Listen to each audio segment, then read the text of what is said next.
Hello, viewers. I want to welcome you once again to our series of presentations coming from this channel, Truth for These Times. And today, we are starting a very new series on the voice of the dragon, which will be part 1, with the subject of climate change. What a great thing to introduce you to the world of climate change. Because the climate change narrative resembles the proverbial 6 blind men who gave different accounts of an elephant. And that's why COP27 does not usher in the Sunday law, as many suppose, but makes preparation to create a crisis similar to the COVID-19 pandemic so that Agenda 21 can sail through. The Bible tells us in the book of Isaiah, chapter 8 and verse 9, thus, associate yourselves, O ye people, and ye shall be broken in pieces, and give ear, all ye of far countries. Guard yourselves, and ye shall be broken in pieces. Guard yourselves, and ye shall be broken in pieces.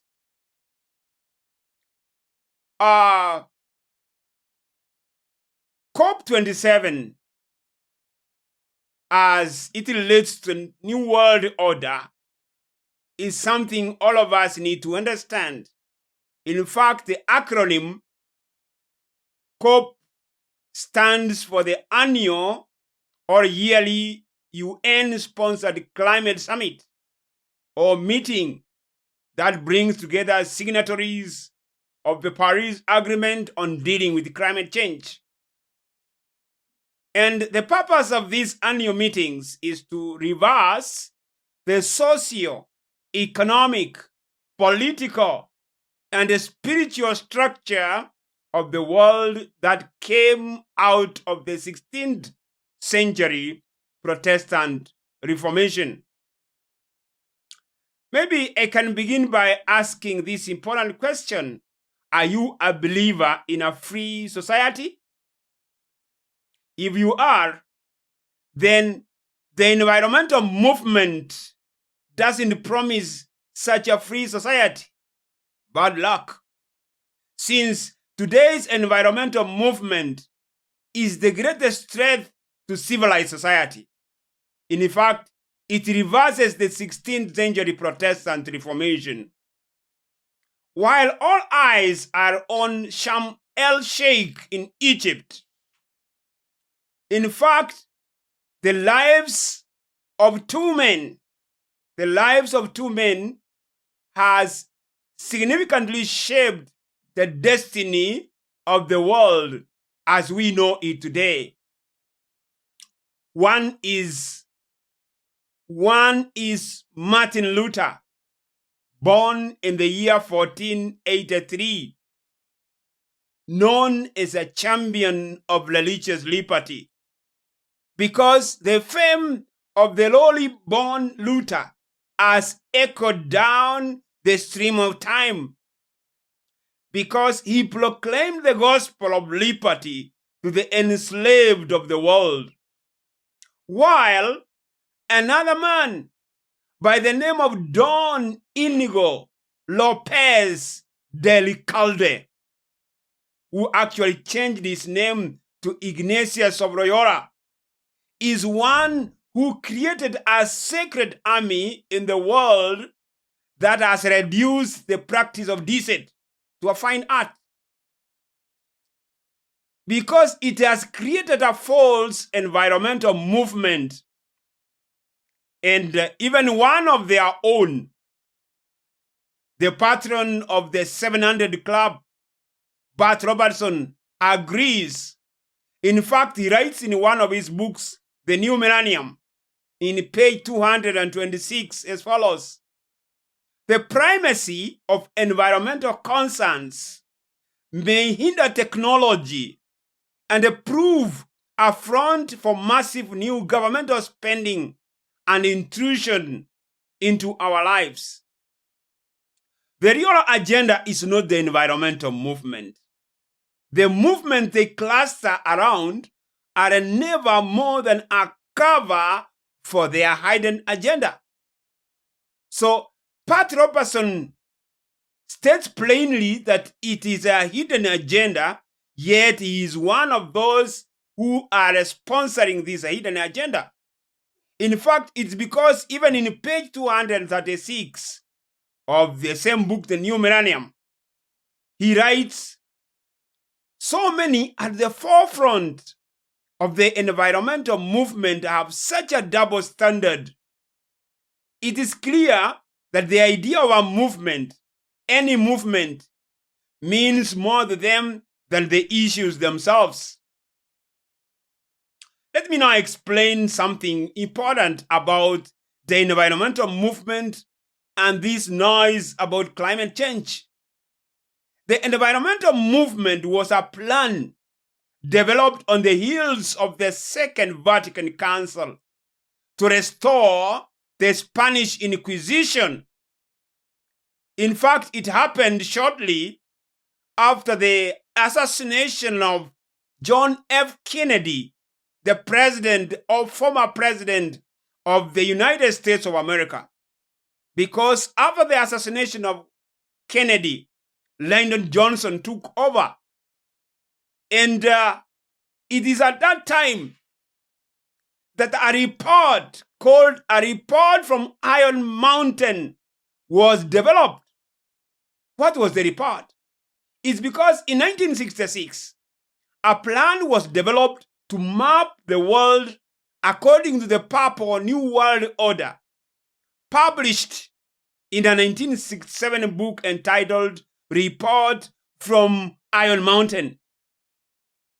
The report was developed by the experts of Hudson Institute, located at the base of Iron Mountain in the Croton-Hudson, New York, USA, from 1963 to 1966, during the time the Vatican II was meeting in Rome. And as stated above, the report called for environmentalism. The meetings held in Iron Mountain sought to use gross pollution of the environment to replace the possibility of mass destruction by nuclear weapons during the so-called Cold War. In the 1967 book, From Iron Mountain, outlined a program of sustained war and the creation of a fake alien threat to unite the world, and to push the idea of ecological destruction as a terrible danger and a threat to mankind. This will enable the elite to rally several forces in the common purpose of preserving the environment. Because what they wanted to tell us is that our spacecraft, called the Earth, is reaching its capacity, and that to arrest the population explosion in the world to a growth rate of 0 is the first challenge of our time. And that is how actually the environmental movement grew in the 1970s. Now, let me explain the background of the secret behind all these things. The so-called global march of climate change is a satanic agenda that fails to recognize that man was created in the image of God, which has led to the development of spiritualism. And it has also led to the development of the false science of ecology. Ecology in itself is not a science, as the natural sciences of biology, chemistry, or whatever. because it is grounded on spiritualism. And spiritualism is the development of the idea that man did not fall into sin in the beginning, but is a creature of progression into the Godhead. And that man progresses, then he does not die, but becomes immortal. So ecology, the main concern of the environmental movement, is actually a religious movement of the most primitive kind.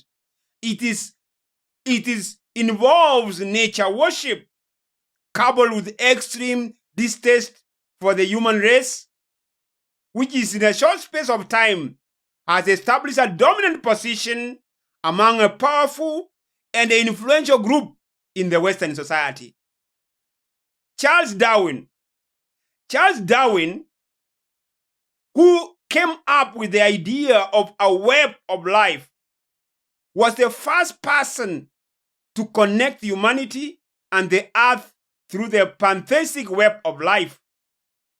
He was commissioned by his Freemason funders of the Huxley family to bring into question the uniqueness of humanity as made in the image of God, and even to claim that species evolved from some animals or insects and in the course of time developed to become man. In fact, this kind of spiritualism was seen by the messenger of the Lord as she described in the book Her Writings as a train of cars. Charles Darwin received his complete inspiration on the selective aspect of the struggle for existence from Thomas Malthus after reading an essay on the population. And from this, he got the clue to his idea of natural selection through competition for survival. And for Darwin, the human race no longer seemed to occupy the central position in the natural scheme of things as God has put them, or as designed by God in the Garden of Eden. And human beings, according to Darwin, were actually to be regarded only as one species among many, and therefore that human beings, they don't share or they don't enjoy a special privilege in the world, but they are part of the web of life as proposed by Charles Darwin. And the servant of the Lord, writing about a train of cars rushing with the speed of lightning, foresaw a time in the world when the whole world will jump to the bandwagon of climate change. Way back in 1982, the leaders of the world, so many leaders of the world, met at Rio de Janeiro in Brazil. And that was actually 20 years after the establishment of the United Nations Environmental Program, UNEP, which is currently headquartered in Nairobi, Kenya. So what they did is that they adopted an agenda for the 21st century, better known as Agenda 21. So Agenda 21, a 23-year-old non-binding UN resolution that suggests ways for governments and NGOs to promote sustainable development, is the linchpin in a plot to subjugate humanity under an eco-totalitarian regime. What's the plan? The plan, as we saw in COVID-19, is that you have to cause a crisis. So the COVID-19 pandemic plus the climate change crisis is what constitutes the Great Reset for the world. And environmental catastrophes are being used to convince the world that we must give up our constitutional liberties and the protections to save the earth and ourselves along with it. Because many people of the world are unaware of this agenda, including most environmentalists who are helping to implement it. Many genuinely believe that it's a good movement to preserve the earth. That is not what it is. Because most people cannot accept that there are few people who believe or know better than everyone else on how to run the world, and are willing to destroy the lives of their fellow men to gain power for themselves. They believe it could never happen in the world or even in America. So when demonstrators participate in a silent protest or in many silent protests at the COP27 UN Climate Summit in Egypt, many of them don't understand what they are involved in. Because God organized for the existence of the United States of America as a defender of religious liberty. And that is why Ellen White writes that it was the desire for the liberty of conscience that inspired the pilgrims to brave the perils of the long journey across the sea, to endure the hardships and dangers of the wilderness, and with God's blessing to lay on the shores of America the foundation of a mighty nation. Yet, honest and God-fearing as they were, some of them did not comprehend truly the principles of religious liberty. So, the lamb-like horns that we read of in the book of Revelation, chapter 13, symbolize the United's peaceful appearance, seemingly to protecting liberty of conscience and individual liberty in general. Founded on July 4, 1776, the United States of America harbored those Christians who are fleeing past papal persecution in Europe, and its constitution, the Constitution of the United States of America, is based on the Protestant Christian principles, including the right for an individual to worship God according to the dictates of their own conscience. So, Agenda 21 on sustainable development, which is projected to the world as a very good agenda, is not really an agenda on the real sustainable development, but it's an agenda to remove from the hands of men private property, the ability to manage their affairs in the world or to control the things of the world. Even today, when we hear analysis of how human-caused climate breakdown is accelerating and the toll of the extreme weather across the planet, people across the world are losing their lives and livelihoods due to more deadly and more frequent heat waves, floods, wildfires, droughts triggered by the climate crisis. Even in our own country, in Kenya, we have had this serious problem. You could see how it affected both mankind and the animals. But the prophet of the Lord warns us beforehand about these things. And then she said that as we near the close of time, as we near the end of the world, there will be greater and still greater external parade of hidden power. Heathen deities will manifest a signal power and will exhibit themselves before the cities of the world. And in the same context, he says, the Lord has called his people and has given them a message to bear.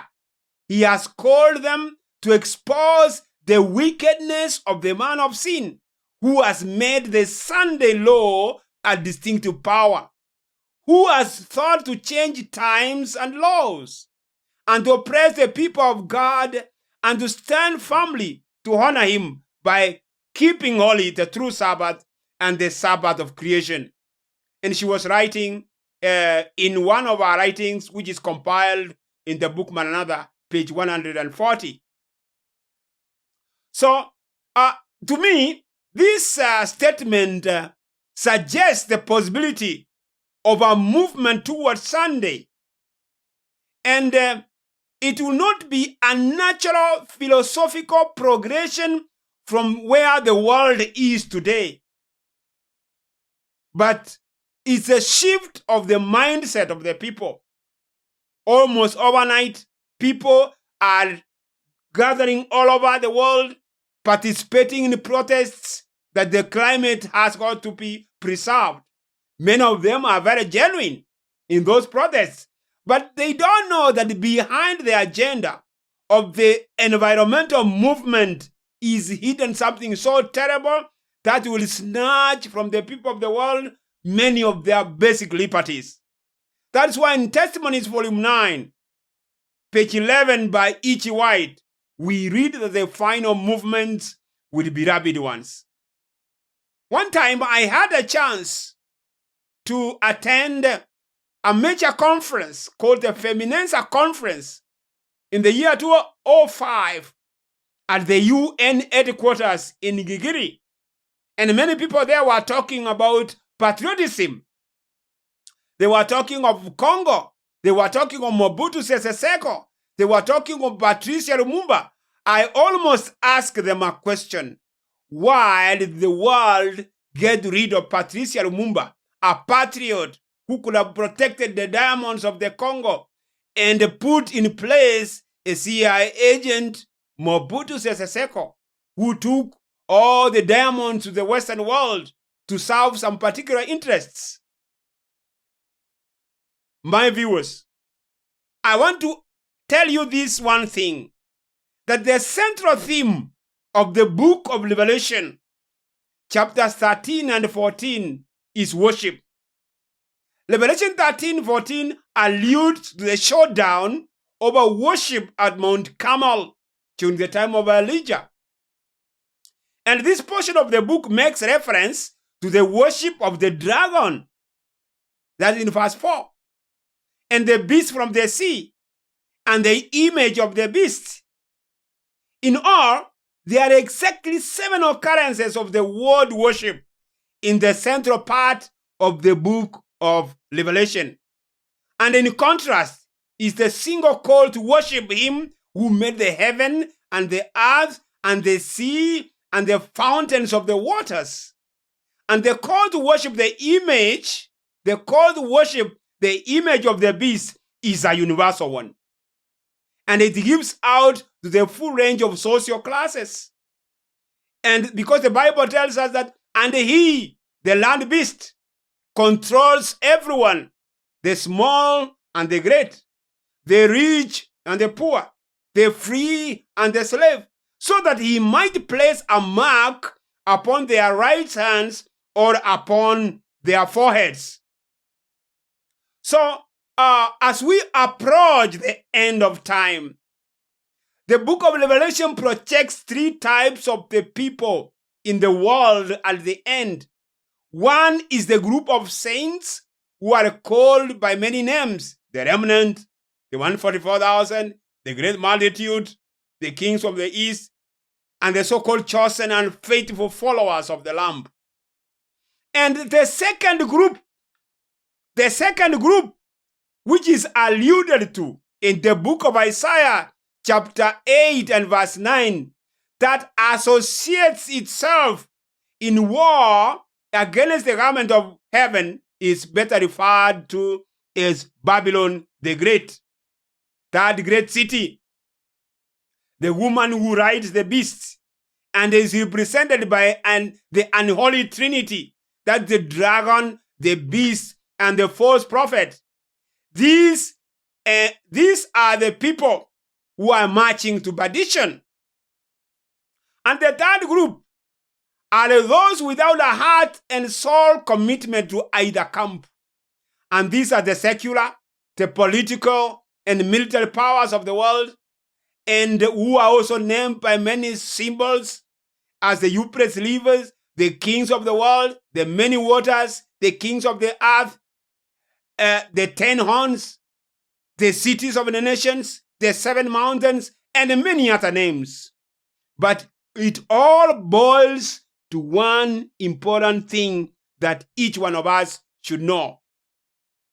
That we are headed in the wrong direction in the world under the cover of a movement that appears to secure the peace of the inhabitants of the world.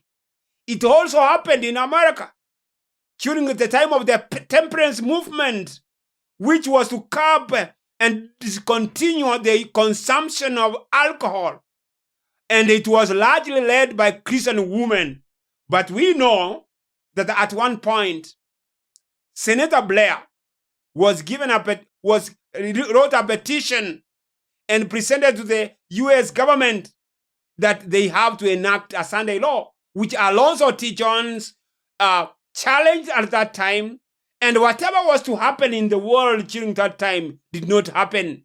And the fourth angel, who was involved in proclaiming a message to the world, went back. And when the fourth angel comes back this time, he comes with a message of a warning to the world about the COVID-19 movement, about the environmental movement, and many other movements that come undercover, but which have got a different and hidden agenda. The agenda like the one of Constantine, the emperor of Rome, who in the year 321 AD passed the first Sunday restriction, requiring that all churches, city people, and tradesmen rest upon the venerable day of the sun, the pagan term for Sunday. So, as much as many of my brethren post online about the Sunday movement, the environmental movement does not just bring Sunday law. It brings the world, or it puts the world in one system, and that system prepares it for the restriction of worship and liberty of conscience. So this is what the environmental movement is all about. And I will proceed to explain in the second episode of how the world has been deceived by the so-called environmental movement and the climate change. I will urge my viewers to subscribe this channel, to support this channel, that we may continue to hear wonderful messages from this channel, Truth for These Times. Welcome.